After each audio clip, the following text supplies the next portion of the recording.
Falemos agora sobre os novos factos do aquecimento global e a verdade adjacente ao dióxido de carbono. Ao contrário do que se afirma comumente, o CO2 emitido pelo homem pode não ser a causa do aquecimento global. Na verdade, as quantidades deste gás provenientes da atividade humana são insignificantes quando comparadas com as emitidas por outros elementos naturais. Sabe-se que durante uma erupção vulcânica podem ser libertadas enormes quantidades de dióxido de carbono. Este dióxido de carbono libertado pelos vulcões em estudo poderá ter sido no passado a grande causa de extinções em massa de espécies animais e atualmente podem ajudar a explicar o aumento da temperatura terrestre, admitindo que o CO2 é realmente a causa do aquecimento global. Um estudo da Universidade Joseph Fourier, em França, chegou a conclusões interessantes, que apontam para que 99% de todo o carbono existente na superfície terrestre esteja armazenado em rochas sedimentares.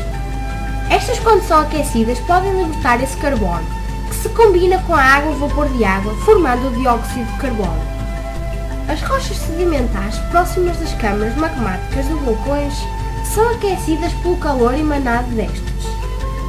Estima-se que o fenómeno esteja constantemente a ocorrer e que a quantidade de dióxido de carbono dele resultante seja bastante significativa e maior que a emitida pelas atividades humanas.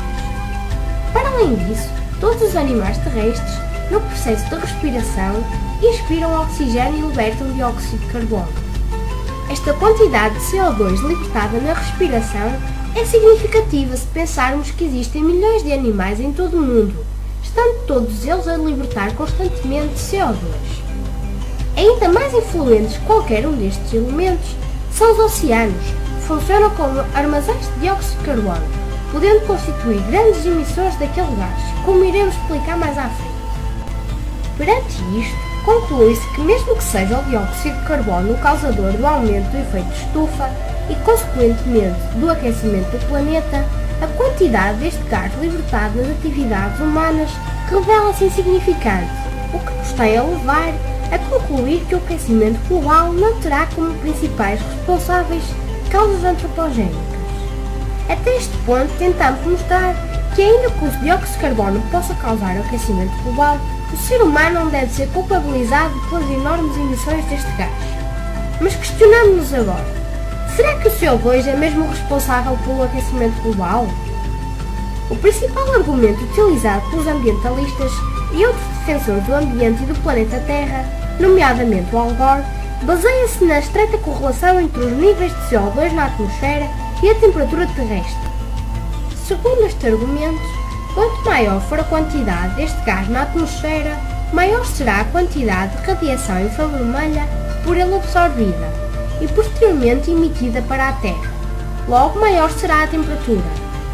A relação pode, contudo, revelar-se muito mais complexa que isto. Como é possível observar no gráfico, a variação da concentração do dióxido de carbono revela um certo atraso relativamente à variação da temperatura, facto que é evidenciado pela figura na banda amarela.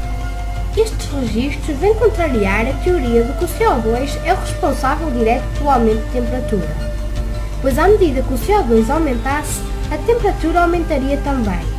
O que se verifica é que ela desce sempre e nunca chega a subir.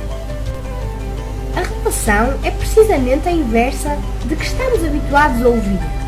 Não é o dióxido de carbono o responsável pelo aumento de temperatura, mas sim o aumento de temperatura é que é o responsável pelo aumento da concentração de CO2.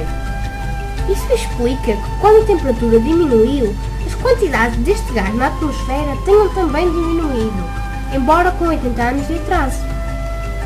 Mas como é que a variação da temperatura pode influenciar o aumento da libertação de CO2? Os oceanos são a resposta. Na atmosfera primitiva estava presente uma elevada percentagem de CO2 relativamente à quantidade existente atualmente. Quando a temperatura média terrestre diminuiu abruptamente, a solubilidade do CO2 aumentou bastante, causando assim a sua dissolução nos oceanos e a sua consequente diminuição na atmosfera. Com o aumento da temperatura, verifica-se o processo inverso, ou seja, a solubilidade do CO2 na água diminui e este é libertado para a atmosfera. Podemos então concluir que que o aumento do teor de CO2 na atmosfera é provocado pelo aumento da temperatura, e não o contrário. Mas qual é então a causa do aquecimento global? No final da década de 80, o astrofísico inglês Piers Corbyn encontrou uma forma radicalmente nova de prever o estado do tempo. A sua técnica revelou-se extremamente precisa, conseguindo estabelecer previsões mais acertadas que os próprios institutos meteorológicos. Chegou a ser apelidado de Super-Homem do Tempo. O segredo do seu sucesso era o Sol.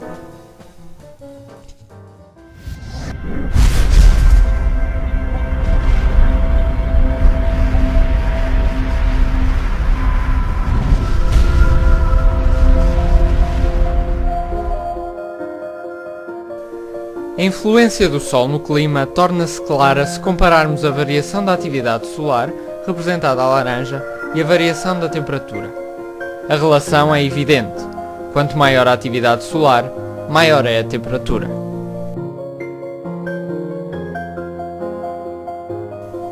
De certa forma isto não é surpreendente. O Sol afeta-nos de forma direta, já que emite calor para a Terra. No entanto, afeta-nos também indiretamente através das nuvens. As nuvens têm um importante efeito de arrefecimento, mas como é que se formam? No início do século XX, os cientistas descobriram que a Terra está constantemente a ser bombardeada com partículas subatómicas. Estas partículas, chamadas de raios cósmicos, têm origem na explosão de supernovas muito para além do sistema solar.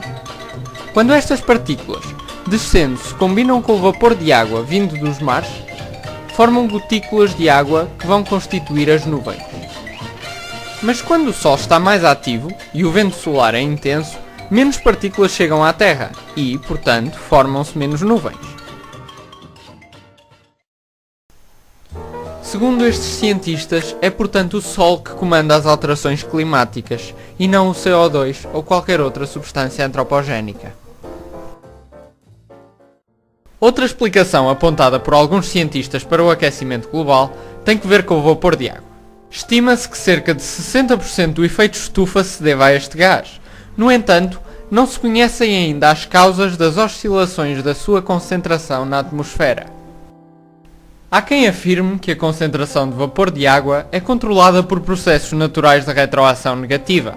O aumento da temperatura dos mares leva à diminuição do vapor de água na estratosfera, o que provoca a diminuição da temperatura e consequente aumento da concentração de vapor de água, repetindo-se o ciclo. Outras causas podem estar relacionadas com o furacão El Niño e com o uso de aerossóis.